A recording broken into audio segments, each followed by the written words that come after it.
রাজসভায় দেবনর্তকী নীলাঞ্জনার নৃত্য পরিবেশনা দেখতে দেখতে রাজা ঋষভদেবের মনে বৈরাগ্যের উদয় হওয়া এবং লৌকান্তিক দেবতাদের তার কাছে এসে তাঁকে ধর্মতীর্থ প্রবর্তনের জন্য উদ্যোগী হওয়ার অনুরোধের কথা আমরা আগের পর্বে শুনেছি। তো ঋষভদেব সংসার ত্যাগ করার সিদ্ধান্ত নিয়েছেন। তার মনের মধ্যে বৈরাগ্য এসেছে, সংসারের অসারতার কথা তিনি উপলব্ধি করেছেন। যে সমস্ত প্রাণীরা সংসারের এই জন্ম মৃত্যুর আবর্তে হাবুডুবু খাচ্ছে, তাদেরকে আত্মকল্যাণের পথ দেখানোর জন্য মোক্ষমার্গ স্থাপন করার তিনি সিদ্ধান্ত নিয়েছেন। তো ঋষভদেব যখন সংসার ত্যাগ করার সিদ্ধান্ত নিলেন, তখন দেবরাজ ইন্দ্রের নির্দেশে কুবের নামক দেবতা সুদর্শনা নামক এক অনিন্দ সুন্দর দিব্য পালকি নির্মাণ করলেন। পালকির নাম ছিল সুদর্শনা, এবং এই সুদর্শনা নামটি যথার্থই সার্থকনামা। অত্যধিক শোভায় এই পালকি সুশোভিত ছিল। সৌন্দর্যের দিক থেকে কোনো কোনো কবি এই পালকিটিকে আকাশের সঙ্গে তুলনা করেছেন, কারণ যেভাবে আকাশ উজ্জ্বল গ্রহ নক্ষত্রদের প্রভায় অতিশয় দেদীপ্যমান থাকে, ঠিক তেমনি এই সুদর্শনা পালকিটিও তারাদের সমান আভাযুক্ত রত্ন, বিভিন্ন মণি মাণিক্য রত্নের প্রভায় অতিশয় দেদীপ্যমান ছিল। আবার অন্যদিক থেকে যেরকম আকাশ মণ্ডলাকৃতি সাদা মেঘে শোভিত থাকে, সেই রকম এই পালকিটিও মণ্ডলাকৃতি সাদা মেঘের সমান উজ্জ্বল ছত্র দ্বারা যুক্ত ছিল। আকাশ যেরকম চঞ্চল এবং উড়ন্ত উজ্জ্বল শ্বেত হংসমালায় অলঙ্কৃত হয়ে থাকে, তেমনি এই পালকিটিও হংসমালার সমান চঞ্চল ও শুভ্র চামর এবং বস্ত্র দ্বারা সুসজ্জিত ছিল। তো এই সুদর্শনা নামক নয়নাভিরাম পালকিটি নির্মাণ করে কুবের তা ইন্দ্রকে দেখালেন। তো আনন্দিত ইন্দ্র তখন সেই পালকিতে ওঠার জন্য ভগবান ঋষভদেবের কাছে প্রার্থনা করলেন। ইন্দ্রের প্রার্থনা শুনে ভগবান তখন নিজের মাতা, পিতা, পুত্র, কন্যা এবং আশ্রিত আত্মীয় পরিজনদের অনুমতি নিয়ে তিনি 32 কদম ভূমির উপর দিয়েই এগিয়ে গেলেন। সেই সময় চামর এবং ছত্র নিয়ে ইন্দ্র তার সেবা করছিলেন। তারপর লোকেরা হাত জোড় করে জয়ধ্বনি করতে করতে তাকে নমস্কার করছিল। মাতা, পিতা আদি গুরুজনেরা তাকে আশীর্বাদ দিচ্ছিলেন। সেই ভগবান এই অনিন্দ সুন্দর সুদর্শনা পালকির উপর উঠে বসলেন। সেই পালকিকে বহন করে নিয়ে যাবে কারা? সেই পালকিকে বহন করে নিতে প্রথমে তাকে কাঁধে তুলে নিলেন পৃথিবীর রাজারা। জৈন পরিভাষায় যাদেরকে বলা হয় ভূমিগোচরী, মানে আমরা যারা পৃথিবীর মানুষ, আমরা হচ্ছি ভূমিগোচরী। তো এই ভূমিগোচরী রাজারা প্রথমে সেই পালকিকে কাঁধে তুলে নিলেন। আমরা এই ছবির বাঁ দিকে দেখতে পাচ্ছি ভূমিগোচরী রাজারা, তারা প্রভু ঋষভদেবের পালকি বহন করে নিয়ে যাচ্ছেন। তারা কিছুটা নিয়ে যাওয়ার পর তারপর আগে থেকে প্রস্তুত থাকা ইন্দ্রগণ, অর্থাৎ দেবতাদের যত রাজা, আমি আগেই বলেছি যে আমাদের জৈন পুরাণ অনুযায়ী ইন্দ্র একজন নয়, বিভিন্ন স্বর্গে এক একজন ইন্দ্র থাকেন। কোনো কোনো স্বর্গে দুজন করেও ইন্দ্র থাকেন। তো সেই সমস্ত ইন্দ্ররা তাকে আকাশে উঠিয়ে নিয়ে এমনভাবে ধারণ করলেন যেন প্রভুর আজ্ঞা মাথার উপর শিরোধার্য করছেন। তখন দিক দিগন্ত সুশোভিত, দিক দিগন্ত মুখরিত করে শঙ্খ, ভেরি, বাঁশুরি, বীণা তথা জোরদার শব্দকারী নাকাড়া উচ্চ নাদে বাজতে লাগল। সেই সময় আকাশ যেমন দেবতাদের নানা প্রকারের চতুরঙ্গ সেনায় ব্যাপ্ত ছিল, তেমনি নিচে পৃথিবীতে উগ্রবংশীয়, ভোজবংশীয় ইত্যাদি অনেক রাজাও চলছিলেন সাথে সাথে। উপরের আকাশে নৃত্যরত অপ্সরাদের নৃত্যের মধ্যে শৃঙ্গার ইত্যাদি নবরস যেমন ফুটে উঠেছিল, তখন নিচে পৃথিবীর উপর ভগবান যাদেরকে ছেড়ে এসেছেন সেই মাতা, পিতা ও আত্মীয় স্বজনদের করুণ রস প্রকটিত হচ্ছিল। এই করতে করতে দেবতারা পালকি বহন করে নিয়ে যাচ্ছেন। বহন করতে করতে সেই পালকি অশোক, চম্পা, সপ্তপর্ণী, আম এবং বটবৃক্ষ দ্বারা ব্যাপ্ত সিদ্ধার্থ নামক বনে এসে পৌঁছালো। সিদ্ধার্থ নামক বনে পৌঁছে মোক্ষের অভিলাষী ভগবান ঋষভদেব এমনভাবে নামলেন যেভাবে তিনি সর্বার্থসিদ্ধি নামক স্বর্গ থেকে মাতা মেরুদেবীর গর্ভে অবতীর্ণ হয়েছিলেন। পালকি থেকে নেমে ভগবান প্রজাদের বললেন, হে প্রজাজন, তোমরা শোক ত্যাগ করো, কেননা প্রাণীদের অন্যান্য বিষয় না হয় ছেড়েই দিলাম, কিন্তু নিজের শরীরের যে সংযোগ এবং সেটা মাতৃগর্ভ থেকেই, তাহলে যেটা প্রথম থেকেই আমাদের সঙ্গে সংযুক্ত সেটাও তো বিয়োগের জন্যই। অর্থাৎ একদিন নিজের শরীরটাও তো নিজের থেকে বিযুক্ত হয়ে যাবে। তাহলে সমস্ত বস্তুর সঙ্গে আমাদের যে সংযোগ সেটা তো ক্ষণিকের মাত্র, তাদের বিয়োগ হবেই। তাদের বিয়োগ অত্যন্ত স্বাভাবিক। কাজেই আমি তোমাদের ত্যাগ করে বনে যাচ্ছি বলে তোমাদের শোক করা উচিত নয়। অত্যন্ত বুদ্ধিমান ভরতকে আমি রাজত্ব দিয়েছি, আর রাজত্ব দিয়ে আমি তোমাদের সুরক্ষার জন্য তাকে নিয়োগ করেছি। তোমরা সর্বদা নিজ ধর্মে স্থির থেকে তার সেবা করবে, কেননা সে তোমাদের সেবার পাত্র। ভগবান একথা বলার পর প্রজারা ভক্তি ভরে তার পূজা করল। আর এই প্রজারা যে স্থানে রাজা ঋষভদেবের পূজা করেছিল সেই স্থান পরবর্তীকালে প্রয়াগ নামে পরিচিত হয়েছিল। তারপর প্রভু তার আত্মীয় পরিজন এবং নম্রীভূত রাজাদের জিজ্ঞাসা করে অন্তরঙ্গ এবং বহিরঙ্গ দুই প্রকারেরই পরিগ্রহ ত্যাগ করে সংযম ধারণ করলেন।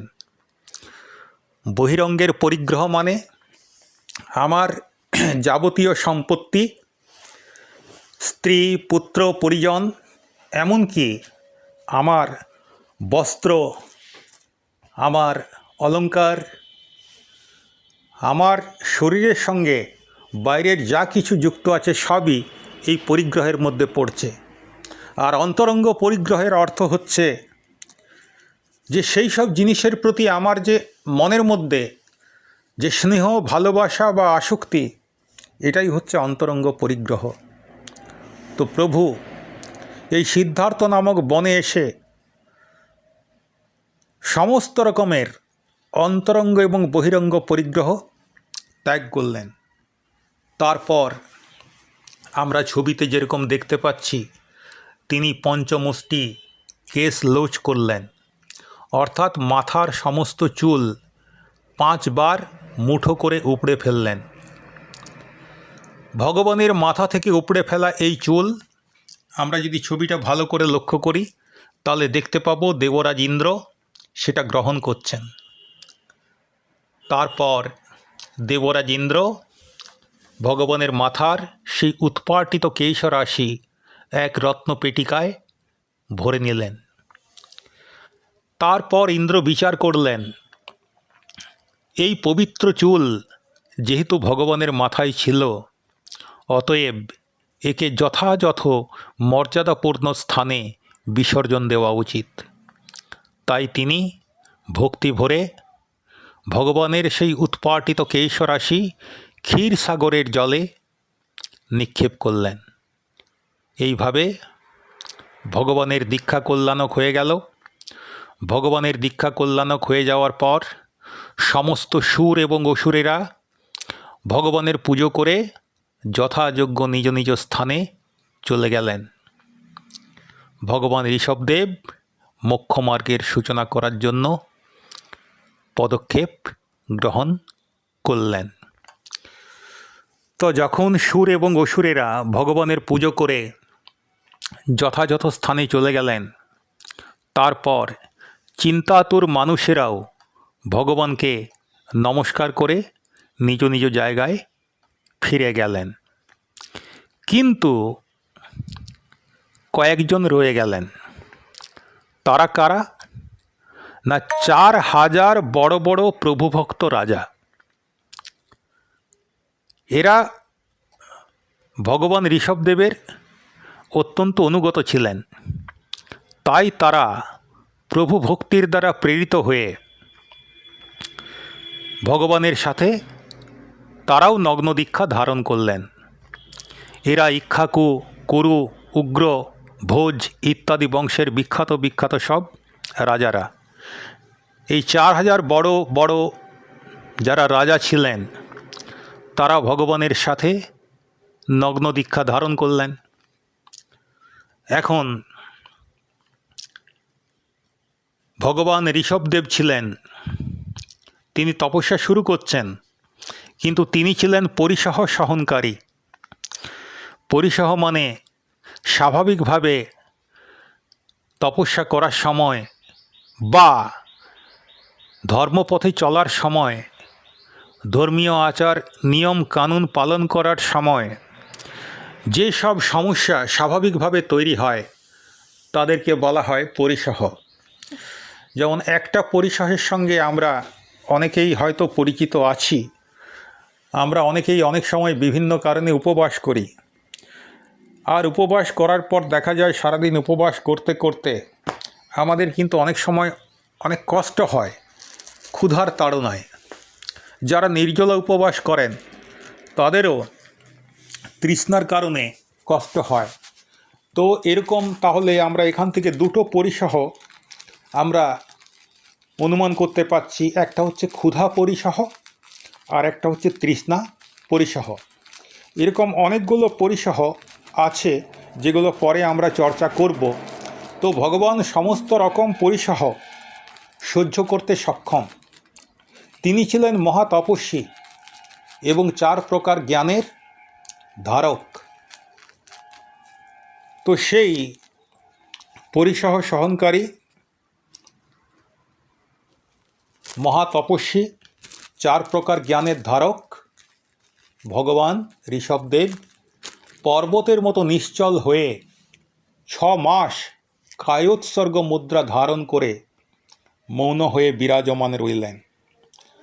এখন সমস্যা সেটা হচ্ছে এই ভিডিও বানাতে গিয়ে ভগবান ঋষভদেবের কায়োৎসর্গ মুদ্রায় কোনো ছবি পাওয়া তো দূরের কথা, জৈন তীর্থঙ্করদের সংক্রান্ত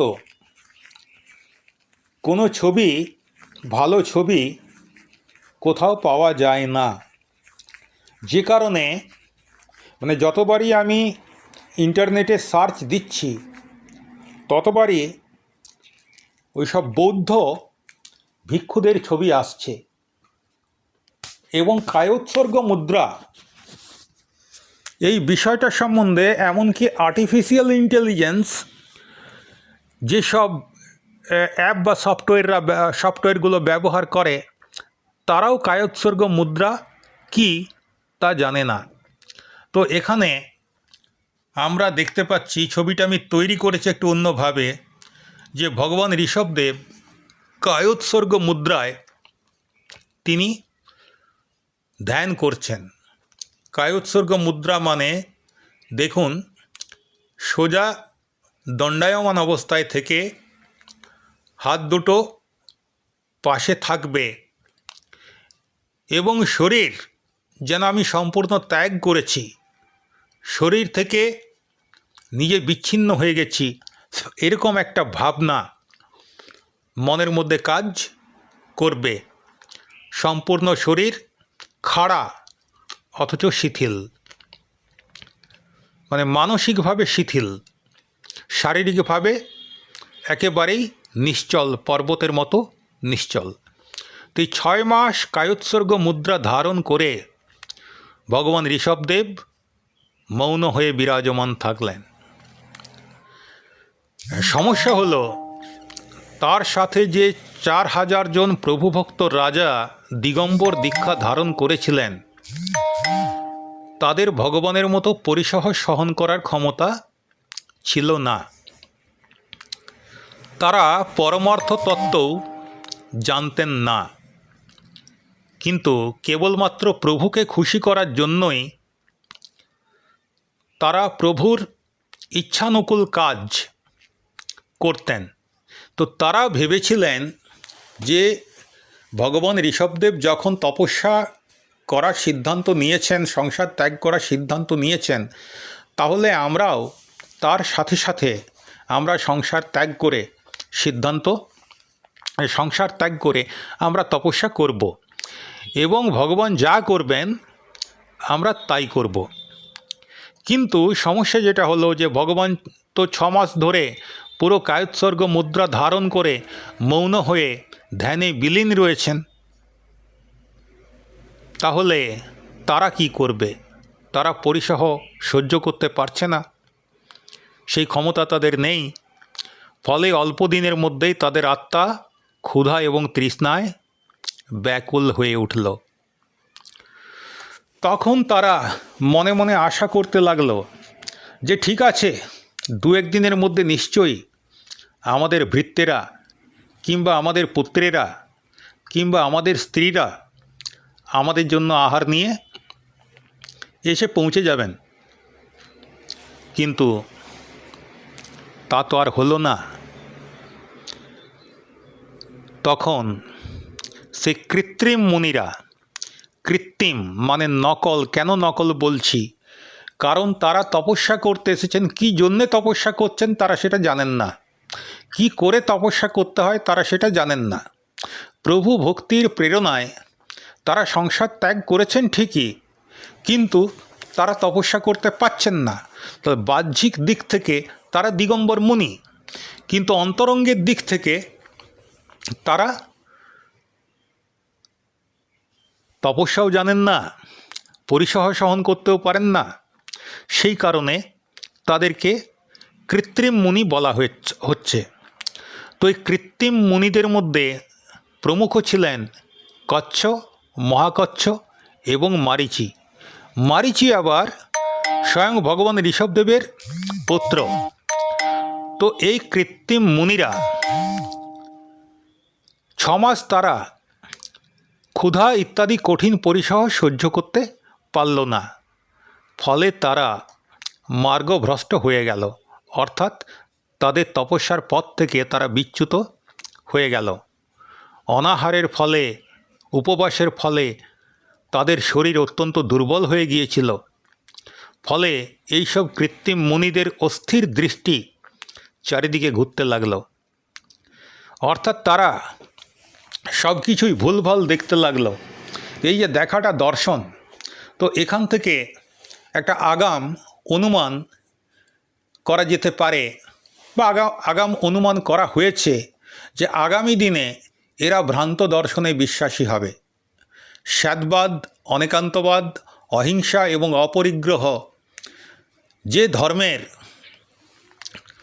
মূল বিষয়, এটাই ধর্মের মুখ্য লক্ষণ, এটাই জৈন দর্শন এবং এটাই প্রকৃত দর্শন।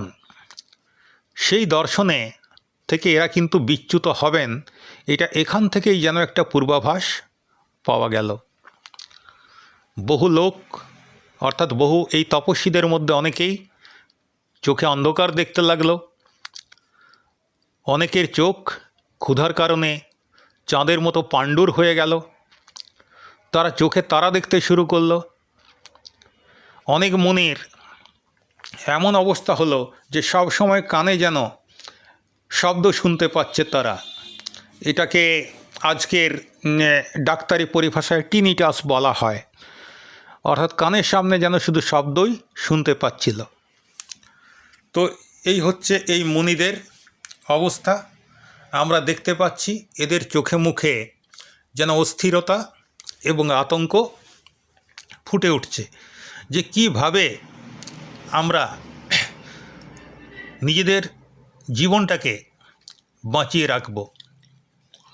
তো এইভাবে ক্ষুধা, তৃষ্ণা ইত্যাদিতে যাদের বুদ্ধি অত্যন্ত ব্যাকুল হয়ে গিয়েছিল, সেই সব মুনিরা কায়োৎসর্গ মুদ্রা ত্যাগ করে ধীরে ধীরে পালাতে লাগল। সেটাই স্বাভাবিক, কেননা যতক্ষণ আমাদের শরীরে সন্তোষপূর্ণ স্থিতি থাকে ততক্ষণই আমরা প্রভু, কুল, পুত্র এবং মর্যাদার অনুসরণ করতে পারি। দেখুন এখানটায় এই যে ছবিটা দেখছেন, এখানে এই ছবিতে কিন্তু এই মুনিদের শরীরে বস্ত্র রয়েছে। প্রকৃতপক্ষে কিন্তু এই রাজাদের শরীরে বস্ত্র ছিল না, কারণ এরাও দিগম্বর দীক্ষা নিয়েছেন। কিন্তু যদি এই কাপড় না রাখি এদের শরীরে এই ছবিতে, তাহলে কিন্তু ইউটিউব এই ভিডিওকে ডিলিট করে দেবে। আর আমি আগেই বললাম যে যেহেতু ইন্টারনেটে দিগম্বর তীর্থঙ্করদের বা দিগম্বর তপস্বীদের সেরকম ছবি পাওয়া যায় না, ছবি খুঁজতে গেলেই হয় বৌদ্ধদের নয় হিন্দু সন্ন্যাসীদের ছবি চলে আসছে। সেই কারণে বাধ্য হয়ে আমাকে এখানে কাপড় দেখাতে হয়েছে। কিন্তু প্রকৃতপক্ষে এরা কিন্তু নির্বস্ত্র, দিগম্বর। তো ক্ষুধা, তৃষ্ণা ইত্যাদিতে এদের বুদ্ধি যেহেতু অত্যন্ত ব্যাকুল হয়ে গেছিল, এরা তখন কায়োৎসর্গ মুদ্রা ত্যাগ করে ধীরে ধীরে পালাতে লাগল। সেটাই স্বাভাবিক। এই সব রাজারা তখন নগ্নরূপ ধারণ করেও দিগম্বর, কিন্তু তবুও তারা বনের ফল মূল ইত্যাদি ভক্ষণ করতে শুরু করল। এদিকে তারা বনের ফলমূল ইত্যাদি ভক্ষণ করা তো বটেই, সঙ্গে নদীতে নেমে জল পান করা, জলে নেমে স্নান করা ইত্যাদি কাজ করতেও শুরু করল। তখন আকাশে দেবতাদের এই বাণী শোনা গেল যে দেখো, তোমরা দিগম্বর মুনির বেশ ধারণ করেছ, কিন্তু দিগম্বর মুনিদের এরকম আচরণ নিষিদ্ধ। তাহলে তোমরা দিগম্বর বেশে থেকেও এরকম কুপ্রবৃত্তি কেন করছো? এরকম করা ঠিক নয়। এই যে আকাশবাণী শুনে সেই রাজারা অত্যন্ত লজ্জিত হলো। তাহলে আমরা কি করব? আকাশবাণী হলো যে দিগম্বর বেশে থেকে তোমরা এটা করতে পারো না।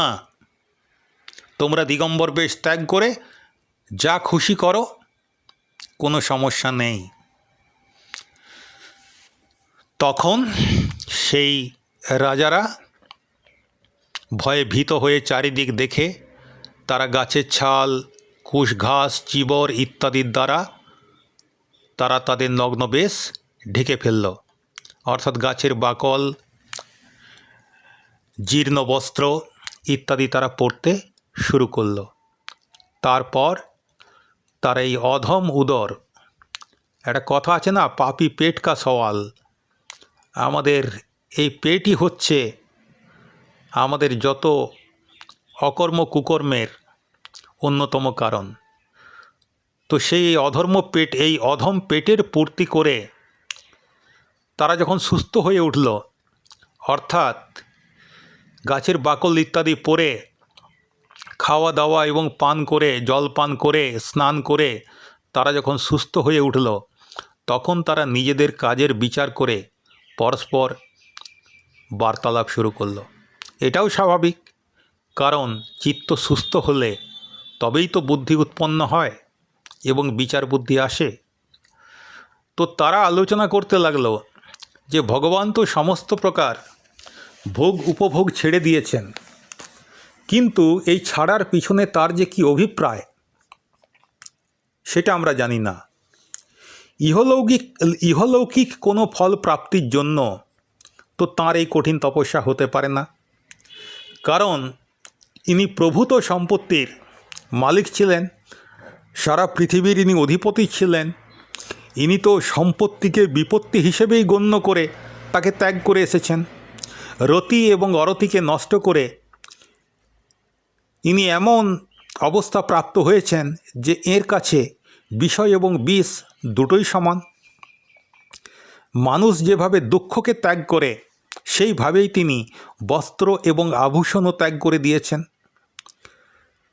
তিনি নিজের মাথার চুলগুলিকে পর্যন্ত শত্রুদের মতোই নিজের হাতে উপড়ে ফেলে দিয়েছেন।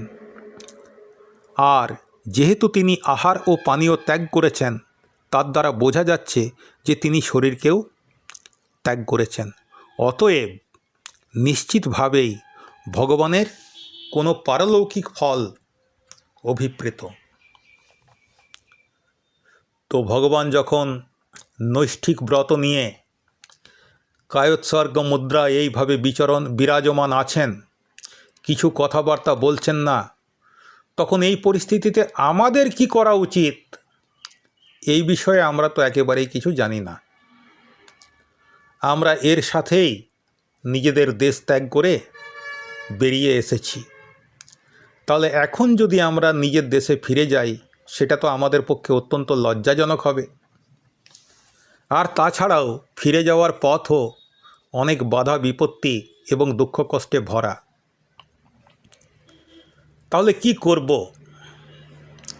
যদি আমরা ভগবান ঋষভদেবের চর্যার মতো আচরণ করতে সমর্থ না হই,